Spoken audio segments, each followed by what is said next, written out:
Bon, donc on avait fait la dernière fois tout le dialogue entre Dieu et Caïn, et maintenant on arrive à ce qui est sans doute un des plus célèbres versets de cet épisode, qui est le verset 8. Vayomer Caïn el hevel achiv, vahi bihitam basade, vayakam Caïn el hevel achiv, vayahargehu.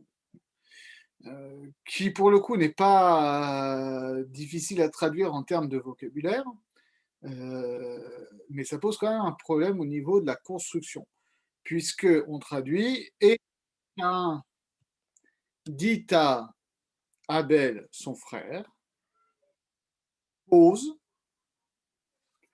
et ce fut quand ils étaient dans le champ, et Caïn se leva vers Abel, son frère, et il le tua.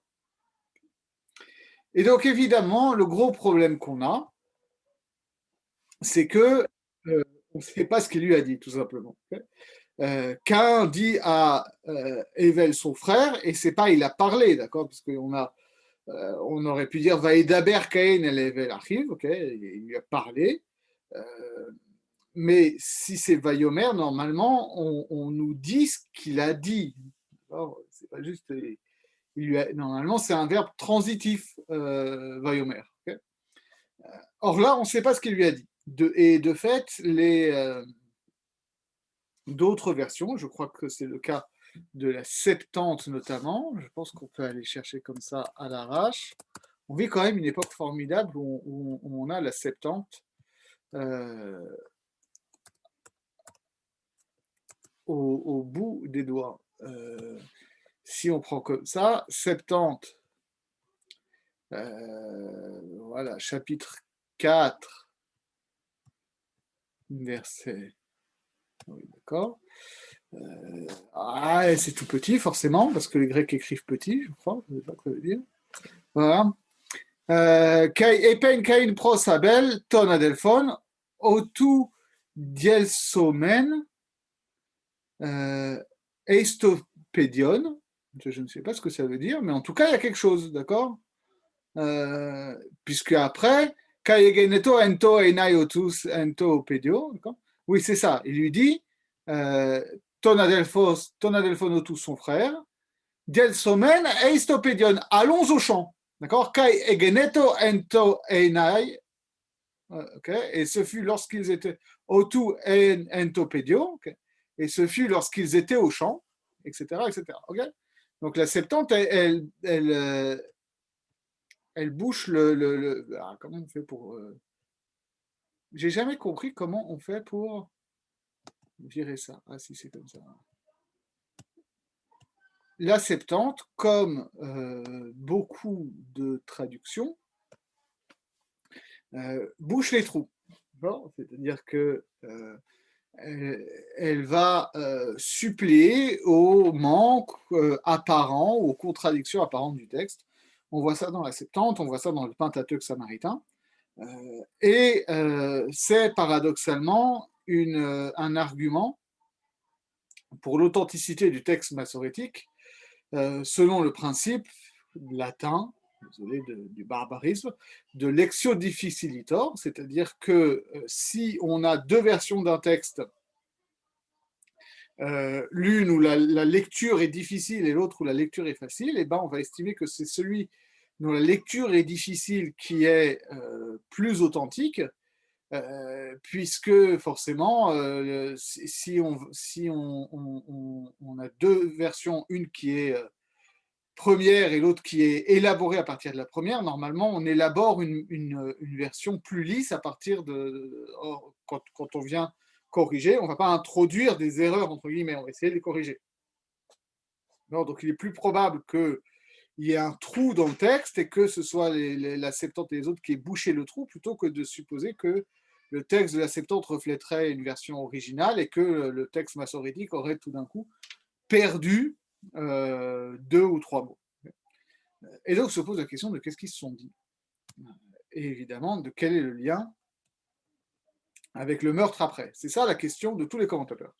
Voyons voir Rashi comme d'habitude, qui nous dit Vayomer Caïn al Hevel, d'accord? Caïn dit à Hevel Nichnas imo bedivre riv.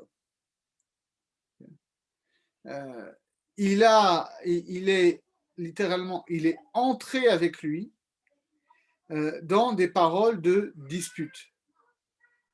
Ou matza leit olel alav, et dans cette dispute, il a trouvé de quoi l'accuser de quelque chose, d'accord, les orgos, pour le tuer.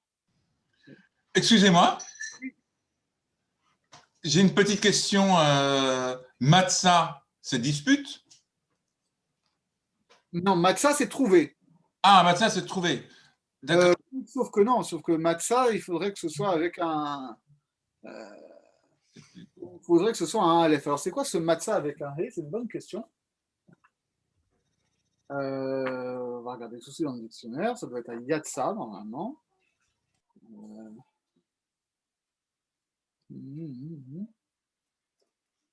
Une seconde. Hein.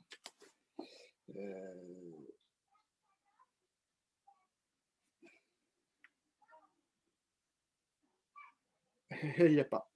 Il n'y a pas, il n'y a pas, il n'y a pas, il n'y a pas, il n'y a pas. Ou alors c'est Natsa plutôt. Peut-être que c'est Natsa. Souvent, dans ces férias, quand vous cliquez sur le mot, vous avez le dictionnaire à côté qui s'affiche. C'est vrai, vous avez raison. Hop là.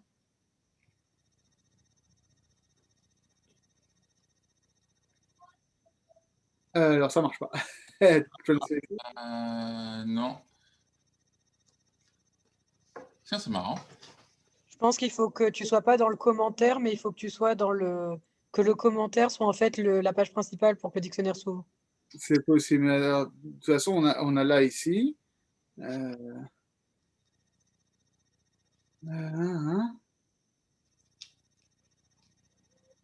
Oui, là, ils traduisent pour trouver, c'est ça, pour chercher. Mais donc, je suis pas sûr qu'ils aient. Que ce soit ça que ça veut dire. Attendez, voyons voir. Voyons voir si Natsa ça existe. On va pas se.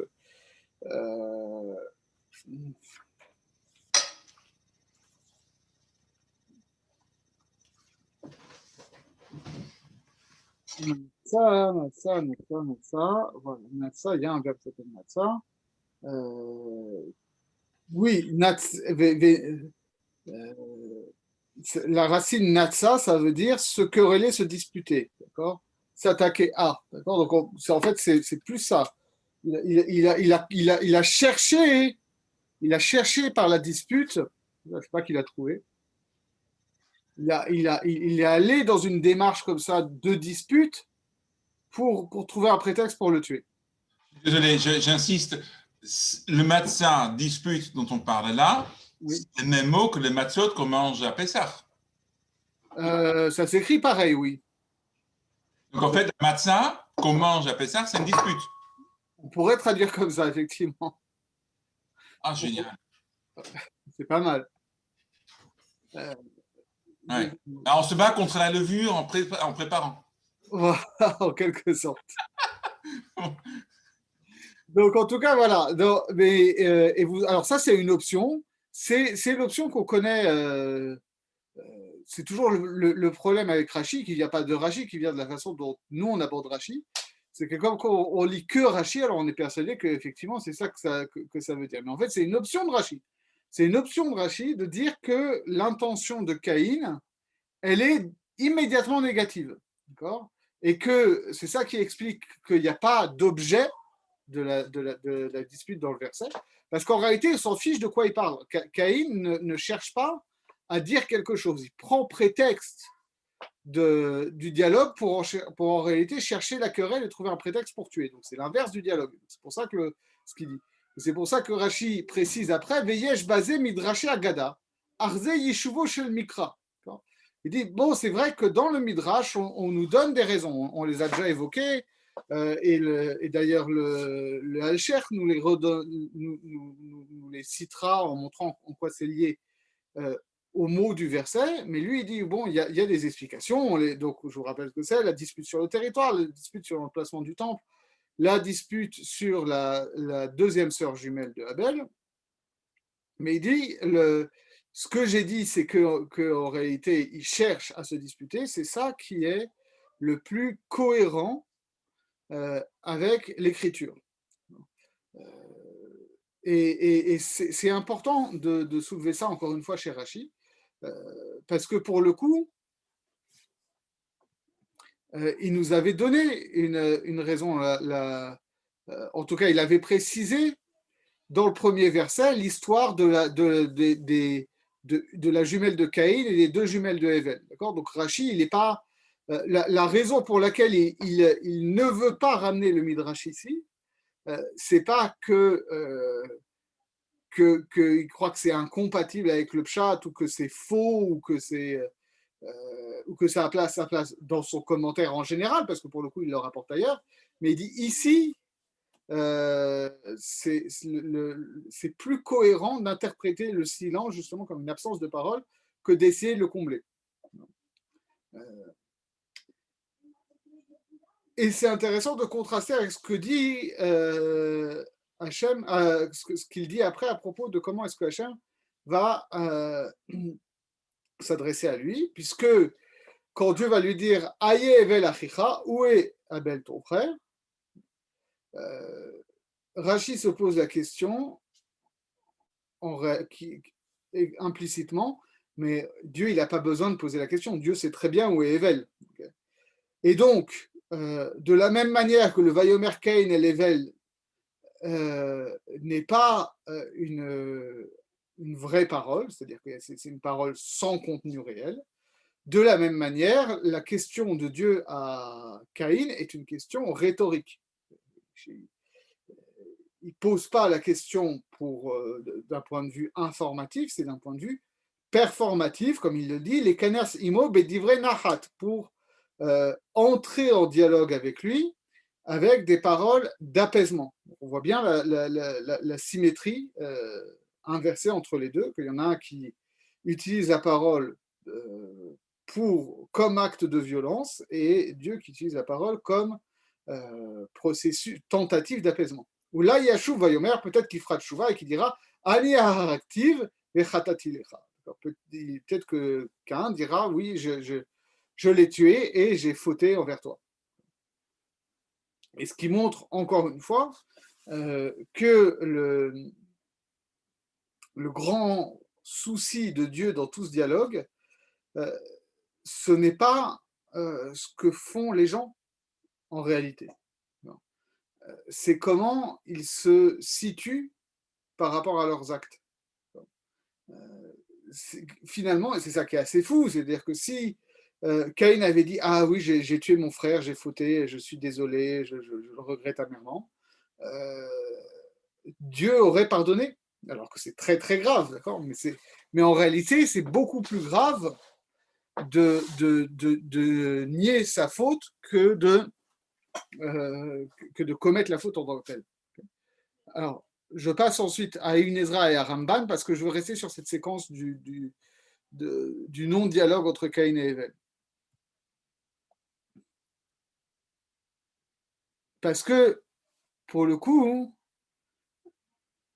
Ibn Ezra a une lecture complètement différente de Rashi. Puisque autant Rashi disait donc que leur dialogue était placé immédiatement sous le signe de la dispute. Ibn Ezra dit à Karov Elai, et ce qui me semble l'explication la plus proche à mes yeux, chez Amarlo Kol Atochachot chez Ochicho Hashem, qu'en réalité, Caïn n'a fait que rapporter à Hevel tous les reproches que lui avait fait Dieu. Et donc, en réalité, il ne cherche pas au début la dispute. Au contraire, il engage encore une forme de dialogue où il partage avec lui son expérience du divin.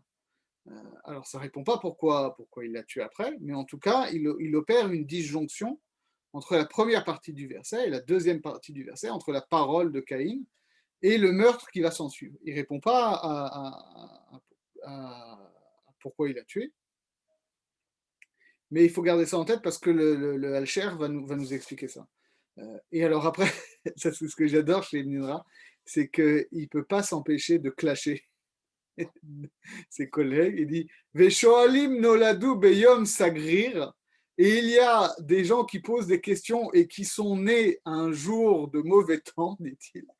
Il y a des fâcheux qui posent la question. Ish'alu, hakeu ve'en cherev. Comment est-ce que Caïn a pu le frapper alors qu'il n'y avait pas encore d'armes? Vezot she'elat tohu, c'est une question idiote. Qui yargenu beyado bechenek parce qu'il peut tout à fait le tuer avec ses mains en l'étranglant. Et de toute façon, il y a 1000 pierres et bouts de bois qui sont dans le coin. Donc, si on veut tuer, c'est pas un problème. Ça, j'aime beaucoup ces ruptures de niveau de questionnement chez Ibn Ezra. Ouais, ils ne nous en disent pas plus pour l'instant. Mais c'est intéressant de voir que déjà, la lecture de Rashi, elle n'est pas si évidente que ça. Et encore une fois, ça s'attache tout simplement à la matérialité du texte. C'est-à-dire qu'il y a un verbe transitif dont il manque l'objet. Donc Rashi interprète le manque d'objet comme un vrai manque de parole. Et Ibn Ezra dit, parce qu'en réalité, il lui dit ce qui vient d'être dit, simplement.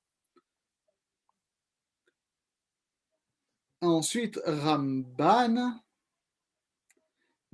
comme à son habitude, nous résume Rashi et Ibn Ezra, d'accord? Chez Nichnas Rimo Bedivre Riv ou Matzah Leit Golel, c'est la même chose, Alav ou L'Orgo, la chaîne Rashi, ok, ça c'est Rashi. Et Rabbi Avraham Amar, Ki Akarov Elav, chez Amarlo Kol Atochachot, chez Ochechu Hashem.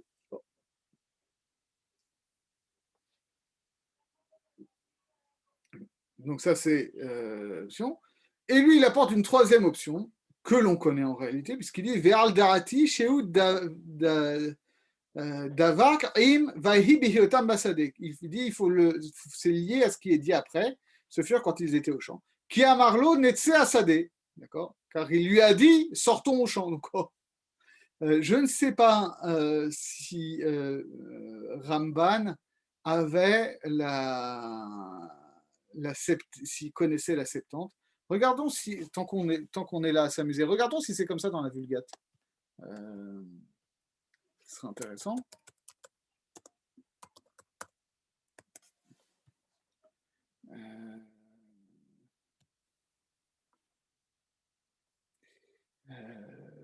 Voilà.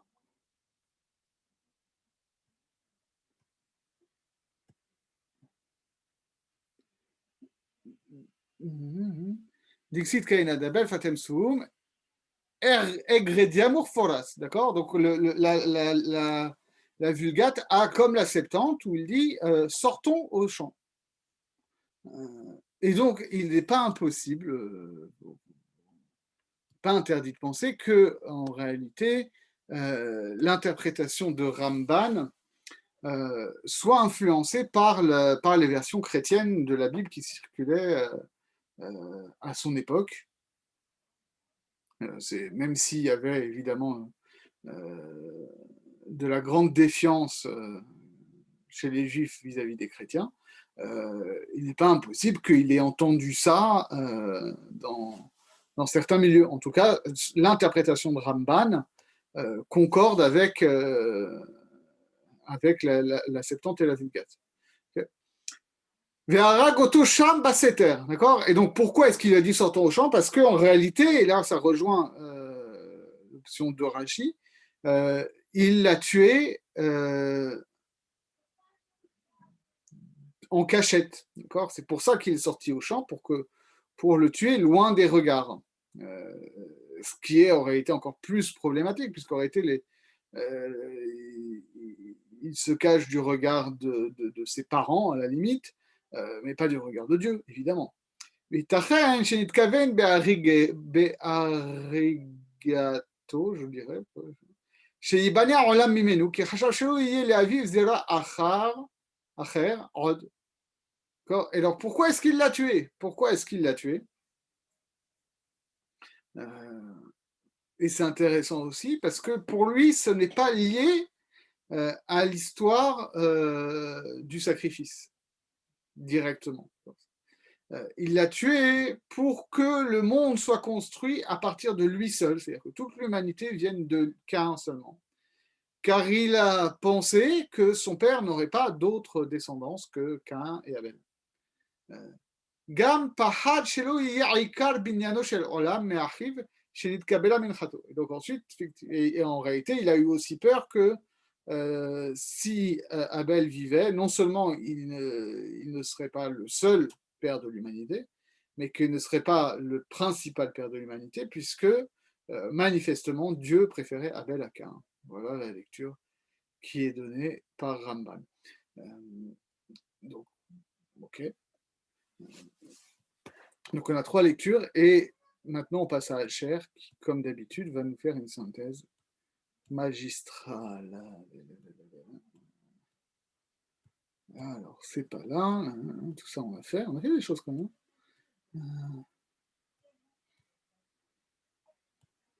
ça. Voilà.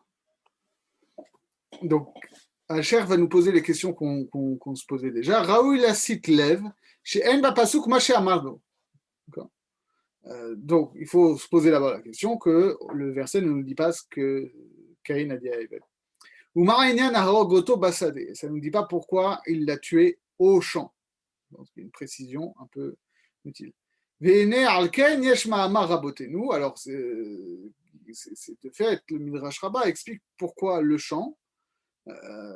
Omrim al iske nahalat sadeh. Pourquoi on nous précise au champ? Parce qu'il s'agit de l'héritage du champ, c'est-à-dire de la possession territoriale du monde. Il y en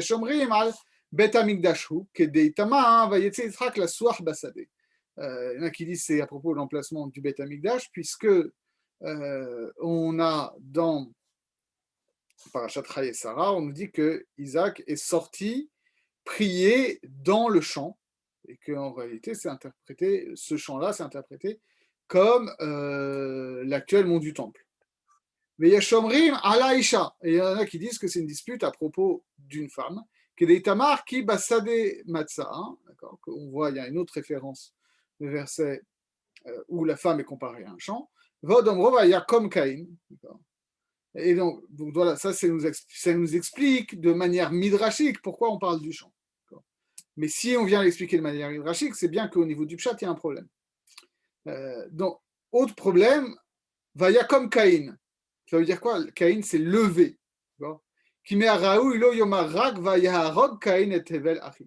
Dis-nous juste que Caïn a tué Evel. Mais ça veut dire quoi? Il s'est levé vers lui pour le tuer.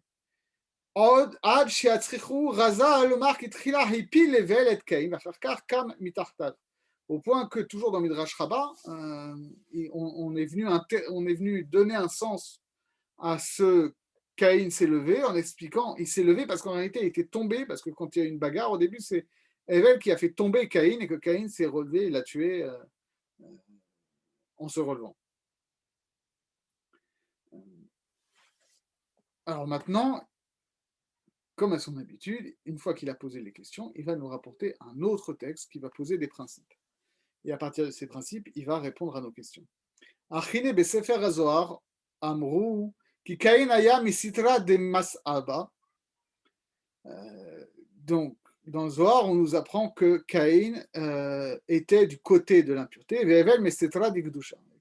Evel du côté de la sainteté. Beze navo el arignan.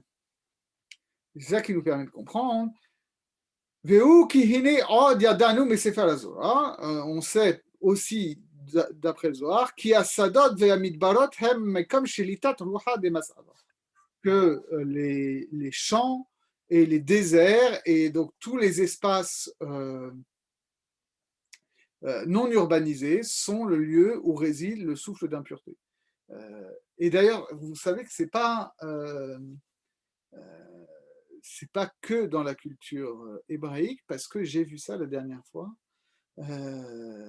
à propos de en Inde, c'est la même chose, où forêt se dit, je ne sais plus comment, mais forêt en sanskrit vient de la même racine européenne qui veut dire en latin l'altérité. D'accord? La racine alter, etc., a donné aussi en sanskrit la forêt. Et donc, la forêt, ça c'est un schéma universel de la perception humaine du monde, enfin, en tout cas des civilisations urbaines, on va dire. La forêt, le champ, c'est le lieu de tous les dangers, c'est le lieu des choses étranges et maléfiques. D'accord? Ma chez Enken Beyishuv, ce n'est pas le cas dans la cité, dans l'écoumène.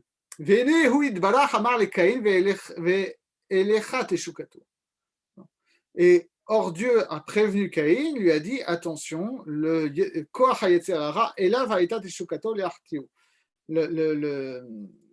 mauvais penchant cherche à te faire fauter. Qui avera gorelet avera, comme on l'a vu, parce que tu t'es engagé dans une mauvaise pente et c'est une pente glissante. Veu ihel les daber Sarah, kasher katanu alomro vayipoli panav, d'accord? On a vu qu'il avait commencé à mal parler. Otavera tigror lo acheret, le fait qu'il a commencé à s'engager dans une des mauvaises paroles l'amène sur cette pente glissante, pardon. Et là,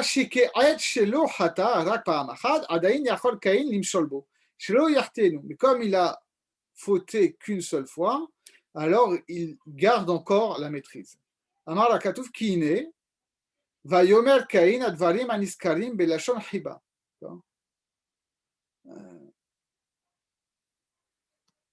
Et donc, c'est pour ça que quand le verset nous dit Vayomer Caïn el Evel Achiv, en réalité, il n'est pas du tout, d'après Alcher, contrairement à ce que dit Rachid, il n'est pas du tout dans une parole malveillante.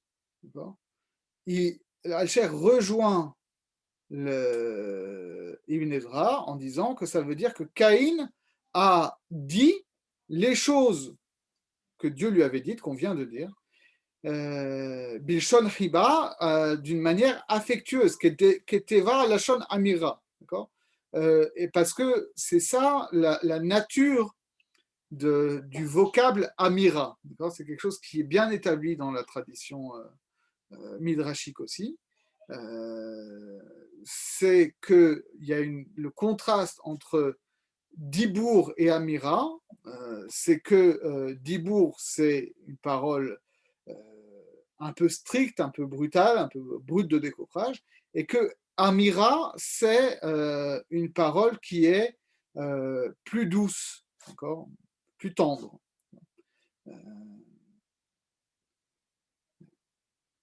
Amarlo, kol ma shediberlo idbarach, vekol ze bebechinat achva, vezeu omer achiv ki haya kaet moshel beyitro. Et donc c'est pour ça que Caïn a raconté à son frère Ével tout ce que Dieu lui avait dit, et tout ça dans une dimension de fraternité. C'est pour ça qu'on nous précise qu'il dit ça à Ével, son frère, parce que à ce moment-là, ils sont encore en fraternité parce que Caïn arrive à maîtriser son mauvais penchant.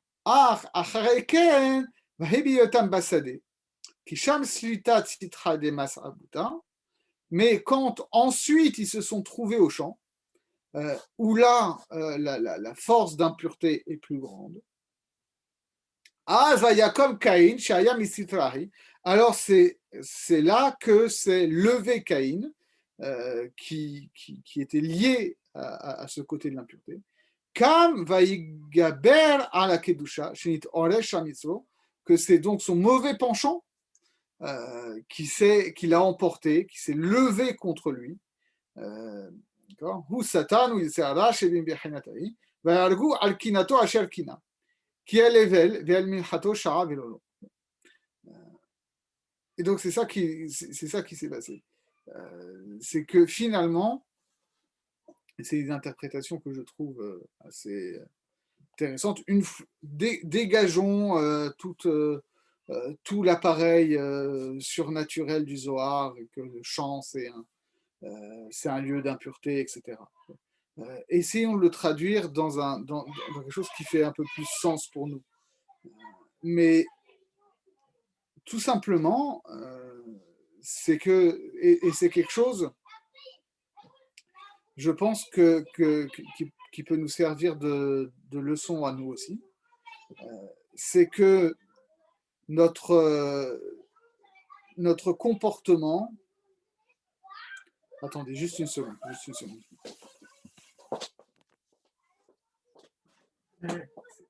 juste pas possible. Vous lavez les dents? Non. Vous lavez les dents, vous couchez souvent.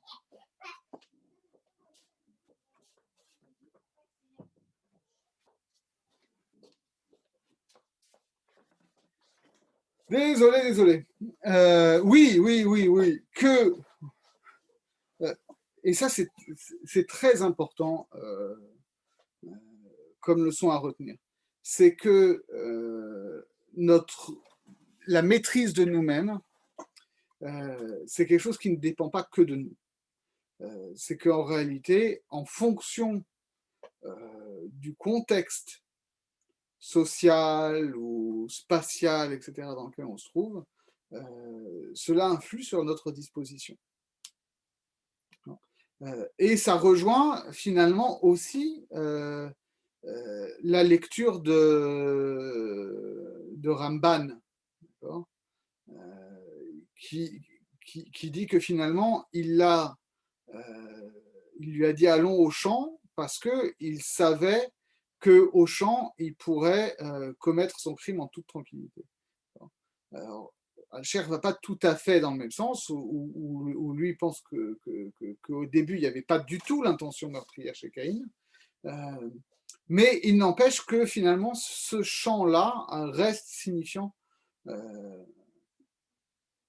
pour tous, c'est-à-dire qu'il n'y aurait pas eu le meurtre si ce n'était pas passé dans le champ. Que c'est pas l'occasion qui fait le larron, mais c'est la situation qui fait le crime. C'est-à-dire que si Caïn avait été resté dans un, on va dire dans la société humaine, donc il n'y aurait pas forcément eu ce meurtre. Et que donc ça nous apprend aussi, et c'est quelque chose qui est repris en halakha, que on a aussi une obligation de ne pas se mettre en situation où on peut être tenté de succomber à ces mauvais penchants.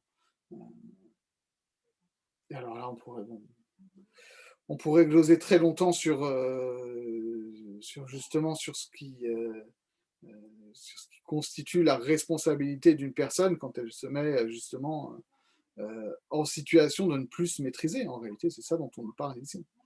D'accord. Je suis désolé, je suis extrêmement fatigué ce soir. On va quand même continuer un petit peu. Mais vous avez peut-être des questions ou des remarques? Je parle. Comment je peux... Est-ce que je peux voir les gens?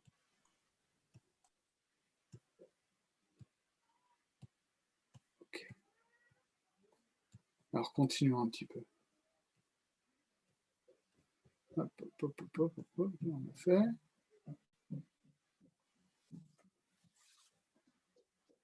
Alors, faisons le verset 9 quand même. Vayomer Adonai el Caïn, I evel achicha. Vayomer lo yardati, shomer achi anochi. Donc Dieu dit à Caïn, où est Evel ton frère? Et il lui dit, je ne sais pas. Suis-je le gardien de mon frère? Phrase absolument terrible.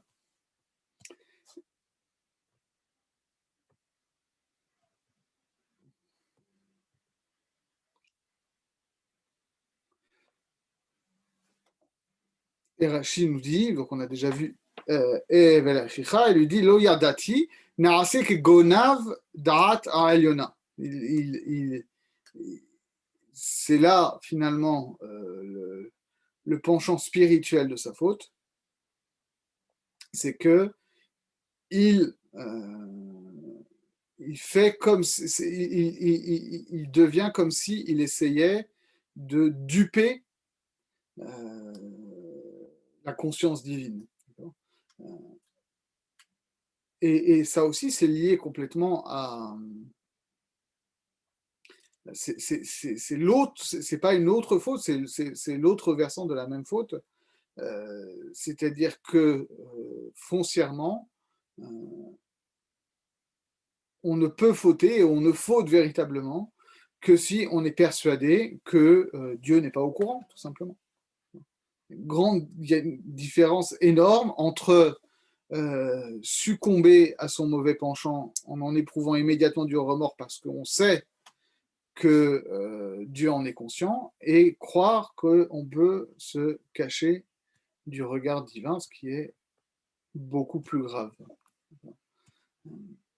Parce qu'encore une fois, c'est le sens qu'on donne à son acte qui importe plus que l'acte lui-même encore. Alors, il ne se raconte pas tellement là-dessus. On avance. Et Ramban non plus. On va voir ce qu'il nous dit. Hacher.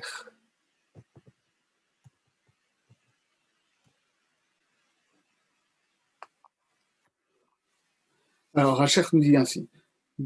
Toujours la même méthode. Raoul Simlev, Beomro et Hevel. Donc, il faut se poser la question pourquoi il lui pose la question où est Hevel. Kimazoshela Sheyere Kenoten Pitron Pe Lomar Lo Yadati. Parce que non seulement Dieu n'ignore forcément pas, mais en plus, on a l'impression qu'il incite en quelque sorte Caïn à lui mentir en disant je ne sais pas. Bemache Mira Yidbarach Kemitztapek Ayehu, puisque Dieu fait semblant de ne pas savoir où il est. Mitra Ayelomar, Ma'asita, il aurait dû lui dire tout simplement qu'est-ce que tu as fait. Vegam Milat Achicha Miutelet, et même le mot ton frère est entre eux. On sait qui c'est, Evel, maintenant. ועוד אמרו לו ידעתי איך עלה על דעתו שממנו יתברך יפלה כל דבר. Donc, comment est-ce que Caïn peut avoir la chutzpah de faire comme si Dieu pouvait ne pas savoir. Or, Caïn est forcément conscient que Dieu sait tout, puisqu'il connaît même ses émotions intérieures quand il lui a dit pourquoi es-tu en colère, etc. Et Tren Sholo Yale al Libo, Kimi Sheyada, Shecharalo lo Yada Behorgo et Achim. וגם מתחילתו שהביא מנחה לשם מפרי האדמה, ואם עלה על רוחו שאלת השגחה, איך יקריב לו מנחה. De la même manière, s'il lui a apporté un sacrifice, c'est qu'il a quand même une notion justement de la providence et de l'omniscience de Dieu. ועוד אומר השומר אחי אנוכי, אין זה תשובה לשאלת היבל. Il dit le fait qu'ils disent suis-je le gardien de mon frère n'est pas une réponse vraiment à la question où est ton frère. וגם בכליו אומרו לא ידעתי. ועוד אומר מה עשית לא היה ראוי לומר אלא למה הרגת את אחיך בפירוש. De la même manière, en réalité, pourquoi est-ce que Dieu engage le dialogue comme ça à chaque fois avec des questions, en disant où il est, qu'est-ce que tu as fait, etc. Il aurait dû poser la question directement, pourquoi est-ce que tu as tué ton frère? Et là, en gros, d'aimer les choses dans la Bible. Ça, c'est quelque chose qu'on verra après. Pourquoi est-ce qu'on parle des sangs du frère au pluriel? Bon, je saute un petit peu parce que c'est ce qu'on va voir après.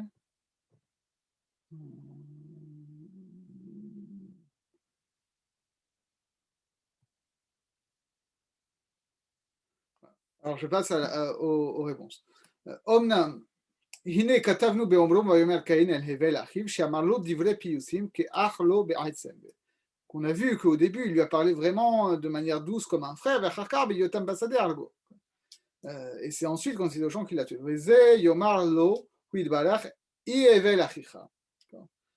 C'est ça quand il lui dit où est Evel ton frère.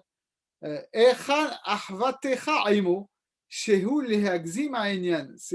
fait il lui dit Où est la fraternité que tu avais avec lui pour justement amplifier le problème. Shahar orat ahvar rabba argo, pour accentuer le contraste entre cette grande fraternité qu'il y avait entre eux deux et le meurtre.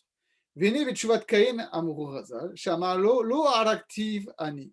Et là, chez Natatabi et Tzara. Et que dans Midrash Choma, on nous dit que Caïn lui a dit, en réalité, moi je ne l'ai pas tué, c'est le Yetzerara qui m'a poussé à le tuer. Or, le Yetzerara, il vient de toi, de Dieu. C'est toi qui es l'agent, c'est pas le Yetzerara. Sauf qu'effectivement, ce n'est pas du tout un verset. Et la lo yadati. Shivo yidbarach, ata asitora, haim lo ra umar ubeetzmo. Et on peut se poser aussi la question, pourquoi est-ce qu'il lui dit tu as fait le mal, alors qu'en réalité, c'est lui qui est mauvais. Achine beze navo elinyan aktuvim. Non, expliquons les versets. Veokine yadarnu ki en adam chote ken nechnas bo ruach shtut. Uvevli da'at u chote. Alors ça, c'est un point qui est très très important. Et encore une fois, qui résonne avec l'actualité. On nous dit dans Masechet Sota que personne ne faute s'il n'est pas pénétré d'un vent de folie. On voit ça parce que dans Parashat Nasso, dans le livre des Nombres, on nous parle de la Sota, c'est-à-dire de cette femme que son mari a avertie en lui disant ne t'isole pas avec un tel parce que je te suspecte de faire des choses avec lui, et qu'elle s'isole avec lui. Et donc le verset parle ish ish ki yiste ishto. Yiste, c'est-à-dire qu'elle va dériver. Mais ce yiste, au lieu d'écrire avec un samer, est écrit avec un sin. Et donc la Gemara, là-bas dans Sota, dit il faut lire ki tishte ishto, c'est-à-dire que sa femme est devenue folle en quelque sorte. Et ça ne veut pas dire qu'elle est irresponsable pénalement, mais que, oui, il y a toujours un certain élément de folie et d'inconscience dans la faute. C'est-à-dire que pour fauter, intentionnellement, on parle, d'accord ? C'est ça le paradoxe. C'est que quelqu'un qui faute par inadvertance,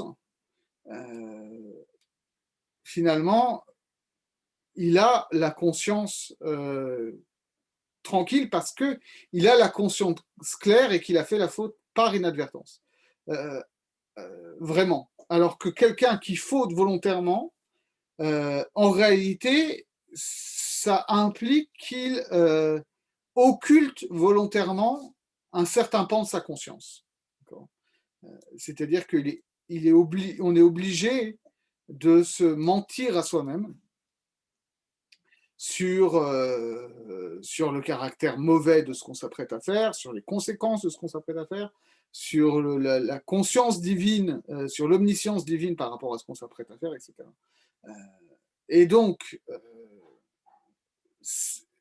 sauf que comment est-ce que ça naît, ça au final, ça naît justement d'une potentialité en l'homme voilà, d'inconscience et d'irresponsabilité. C'est ça que dit Caïn quand il dit je ne savais pas. Ça, c'est un grand piège qu'on a, et moi aussi je le fais. On traduit toujours da'at par savoir, connaissance, alors qu'en réalité, da'at, comme j'ai démontré notamment quand on a étudié Perek Chelek dans Sanhedrin, da'at, il faudrait s'atteler à le traduire toujours par conscience. Lo yadati, ça veut dire je n'avais pas conscience. Lo hayabi da'at, je n'avais pas la conscience de ce qui se passait. Kini nasbi ruach shtut. Hu kata yesara ve'hu asa. Et j'ai été pris d'une bouffée délirante. Et c'est la secte du Yetzer Hara, où je pense que c'est plutôt Kohar, je pense qu'il y a une faute ici. C'est la force du Yetzer Hara, et c'est lui qui agit. D'accord? J'ai tué, mais je n'en avais pas conscience. J'étais possédé par le Yetzer Hara, et donc ce n'est pas moi qui ai agi, c'est lui qui a agi à travers moi. Et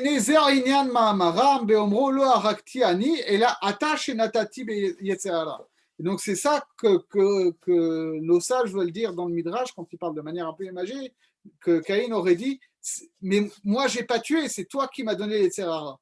Et c'est lui qui a tué. En fait, ils interprètent ce lo yardati, je n'avais pas conscience. Et donc, Caïn continue dans ce dialogue imaginaire en disant à Dieu, peut-être tu vas dire, mais pourquoi est-ce que tu t'es pas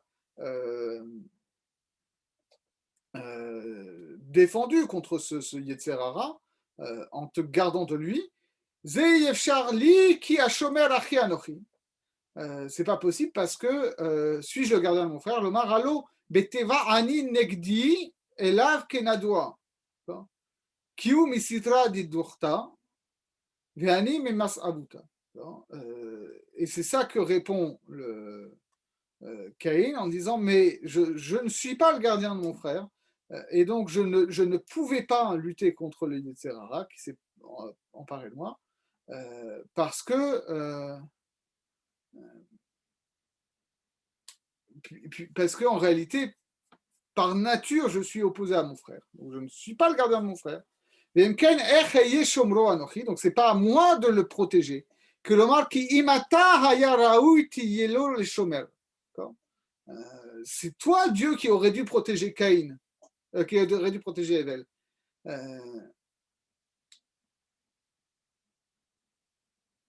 Qui yidme lecha vetisha auto vet minchato, parce que lui il est de ton camp en quelque sorte, il te ressemble. C'est une bonne question, c'est effectivement ce que vous venez de dire. Dieu aurait dû protéger Avel. Ouais. Mais effectivement, c'est dans la suite, Dieu met un signe sur la tête de Caïn pour éviter qu'il soit tué. Effectivement, comment ça se fait que cette protection n'y était pas? Non, c'est une vraie question. C'est une question de fond. C'est-à-dire, c'est la question qu'on a toujours, c'est-à-dire, pourquoi est-ce que Dieu laisse faire finalement?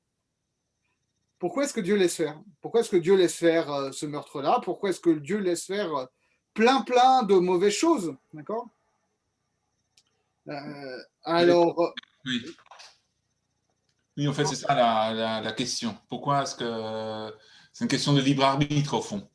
C'est la question du libre arbitre, c'est la question du mal, c'est-à-dire pourquoi est-ce que Dieu laisse faire le mal? Alors là-dessus, il y a bon, déjà, ma position personnelle est que c'est un peu présomptueux de prétendre répondre à cette question. Qu'on aura, j'espère, la réponse dans l'autre monde, mais que c'est très dangereux de prétendre pouvoir dire voilà pourquoi est-ce que Dieu a laissé tuer Abel, par exemple. Parce que à ce rythme-là, on justifie toutes les horreurs du monde, d'accord? Donc je suis toujours un peu frileux sur ces choses-là. Mais effectivement, la réponse de base, c'est que oui, il y a un impératif du libre arbitre et justement de la responsabilité des hommes. D'accord?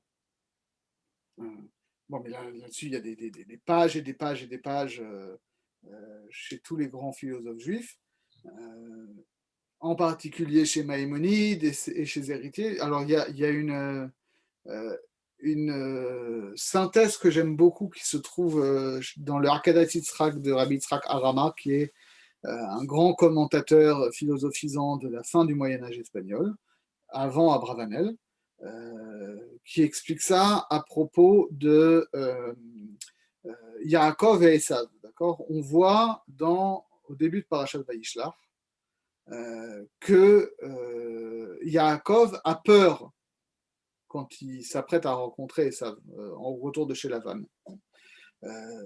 Et les commentateurs, la Yitzhak pose la question, finalement, ça veut dire quoi que Yaakov, il a peur? Est-ce que cette peur, elle n'est pas la marque d'un manque de confiance en Dieu? Dieu lui a dit, je vais te protéger, etc. Pourquoi est-ce qu'il a peur? Et la Yitzhak explique qu'en réalité, dans toutes ces questions du mal qui arrive dans le monde, il y a 3 facteurs qui sont opérants, mais pas forcément au même niveau. Tout d'abord, il y a la responsabilité individuelle. C'est un premier point. Qui est que, par exemple, pourquoi est-ce qu'on nous dit dans la Torah qu'on doit construire un parapet sur nos terrasses? Parce que si quelqu'un tombe de notre terrasse alors qu'il n'y avait pas de parapet, eh ben on est responsable de sa mort.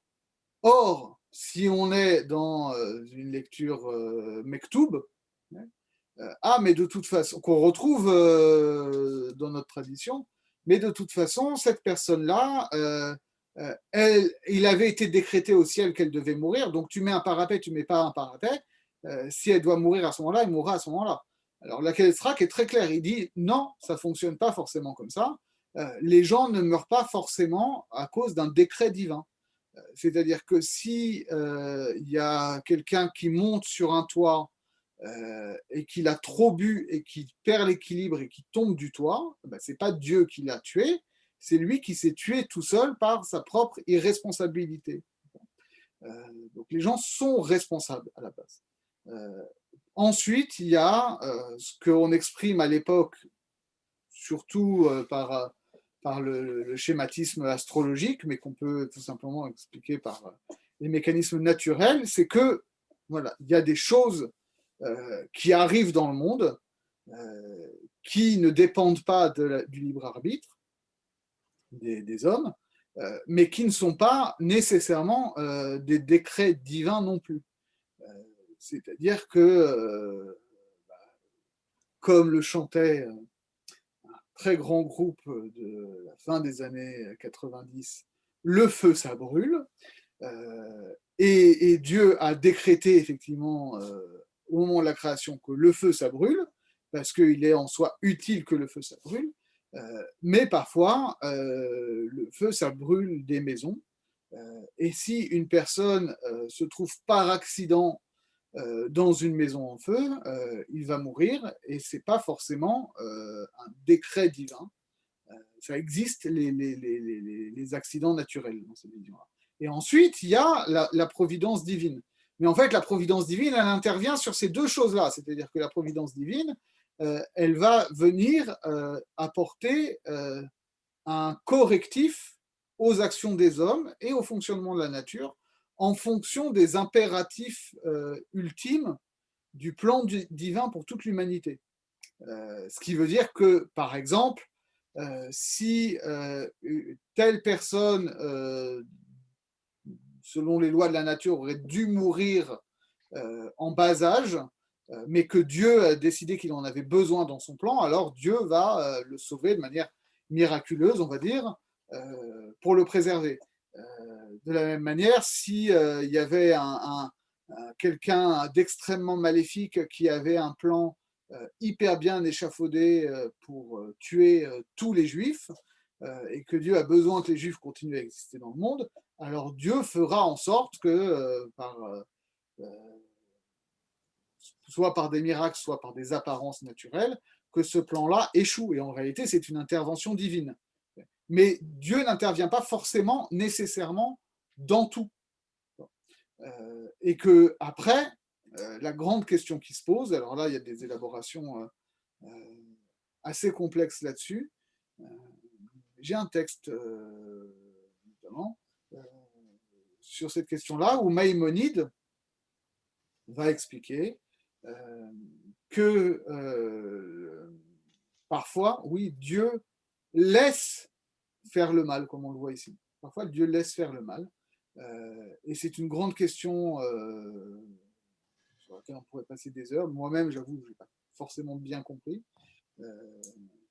Mais en gros, le fait que Dieu n'intervienne pas, dans certains cas, ne suppose pas nécessairement que Dieu a voulu que la chose se produise. C'est un peu compliqué, mais il y a cette idée-là que l'absence de volonté divine dans certains actes ne suppose pas que Dieu a voulu que la chose se produise. C'est juste que, effectivement, dans le plan divin, il y avait une autre possibilité qu'un miracle. Et de fait, c'est ce qu'on va voir par la suite, c'est-à-dire que c'est pas que Dieu a voulu que Abel meure, mais que pour des raisons qui nous échappent, mais qui peuvent être aussi une grille de lecture pour la suite, il était possible que Abel meure sans que ça remette en cause les finalités de Dieu pour le monde. Et de fait, c'est ce qui va se passer après, puisque contre toute attente, au bout de 130 ans, Adam et Chava vont avoir un troisième fils, qui va justement remplacer Abel. C'est pour ça que ça s'appelle Rachet, puisqu'il sera mis à la place d'Abel, et ça continuera comme ça. Mais c'est vrai que ça paraît choquant, c'est-à-dire que cette lecture-là, ça suppose que tout le monde n'est pas irremplaçable, et que la providence divine ne s'exerce pas de manière égale envers tout le monde. Et que donc, paradoxalement, et c'est ça le caractère un peu tragique de cette histoire-là, c'est que Caïn finalement s'est monté la tête parce qu'il était persuadé que Abel était celui qui était choisi par Dieu, au point de rentrer dans cette folie de croire qu'il pouvait aller contre ça en tuant Abel, alors que finalement, s'il a pu tuer Abel, c'est que effectivement, du point de vue de Dieu, Abel n'était pas un individu indispensable, et que Caïn valait sans doute au moins autant que Abel. C'est terrible, hein?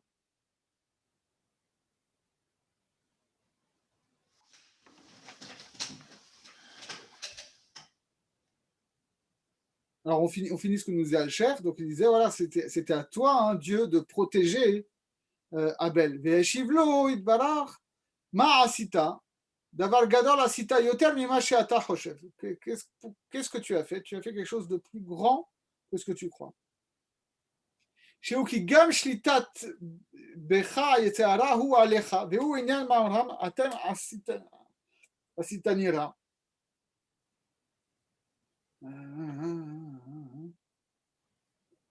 Et il lui dit parce que en réalité c'est toi qui as fait le mal, c'est pas toi qui es maléfique, mais c'est toi qui as fait le mal, tu es responsable du mal que tu fais. Parce que le Yetzer Hara ne peut rien faire sans toi en réalité. Ki hu yitbarach natan Yetzer Hara letov l'adam latet sachar tov levilti shomer lo. Parce que justement le Yetzer Hara il est là pour que tu lui résistes et que tu aies un mérite d'exercer un libre arbitre en résistant au Yetzer Hara. Machenken imelo aya la adam Yetzer Hara ve adam amevatem imeno. Et après, bon, ça continue. Mais donc, c'est pour conclure sur ce qu'il dit ici, voilà, il lui dit, voilà la conséquence ultime, finalement, de ton délire, dit-il à Caïn. C'est-à-dire que tu t'es mis en tête que Abel était le chouchou de Dieu et que toi, tu étais maudit, que tu étais réprouvé. Et que tu étais du côté du mal. Alors que c'est faux. Encore une fois, c'est faux. C'est lui qui se met ça dans la tête. Et alors, parce que tu étais du côté du mal, alors tu n'avais rien à voir avec ton frère, que ton frère était le protégé de Dieu et que toi, tu étais l'agent inconscient du mal. euh, et que donc finalement, il y a plus d'individus dans l'histoire. Il n'y a plus d'individus. Il y a, il y a un ami de Dieu qu'il s'agit de tuer, et il y a un agent du mal qui est complètement manipulé par le mal. Et Dieu lui dit, mais justement, et c'est là que que la colère a semé ses graines. C'est que, oui, tu as agi par colère et par emportement et par folie, en quelque sorte, mais en réalité, cette folie, c'est toi qui la nourris. Alors qu'on t'a tendu des perches à chaque fois pour te dire, mais tu te trompes, tu projettes sur ton frère des choses qui n'existent pas. Et donc ta responsabilité, elle réside là, justement. Elle réside dans le fait que tu as accepté de t'asservir volontairement au mal. D'accord. Et parce que euh, tu as choisi d'abdiquer ta responsabilité en attribuant tes actions au mal, alors c'est pour ça que tu es responsable. Alors que paradoxalement, si ça avait été l'inverse, si tu avais assumé tes actions, d'une part, tu aurais pu éviter de fauter, et d'autre part, même si tu avais fauté, tu aurais pu transmuer cette faute en te repentant et en prenant conscience que ce que tu avais fait était mal, que à la fois c'était toi qui l'avais fait, mais que tu n'étais pas le mal. Voilà, je crois qu'on peut s'arrêter là ce soir, parce que ça fait déjà pas mal de choses. Je me redresse. Voilà, alors Thibaut, présentez-vous un peu, parce que Oui, oui, oui, je débarque comme ça. Présentez-vous. Je connais la yeshiva par le Rav Zizek. Ouais, Euh, Ça fait quelque temps que je suis de retour à Paris. Avant, j'étais à Bruxelles. ok. J'étudiais avec Yona Abibol. Je crois que vous connaissez. Oui, oui, tout à fait, tout à fait. Et, donc voilà. Je ne sais pas trop quoi dire d'autre. Vous faites quoi dans la vie? Je suis juriste en finance. Ok, Hmm, super, voilà. très bien. Donc, je suis historien du droit de formation. Ah, super. Donc, j'ai fait une thèse sur le droit privé médiéval. Ok, Mais mon gagne-pain au quotidien, c'est la finance. d'accord. Et vous êtes en contact avec Stéphane Goldsberg un peu? Ah bah oui, oui, c'est une très bon ami. Ah, d'accord. Bah, Ah oui, oui, c'est une très bonne amie. Ah oui,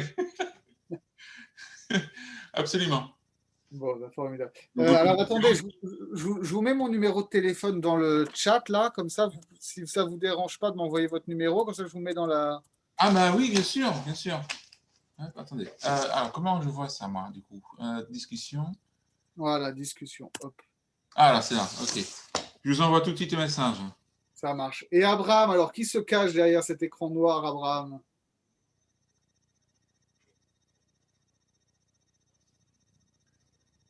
Bon, j'aurais pas de réponse. Allô?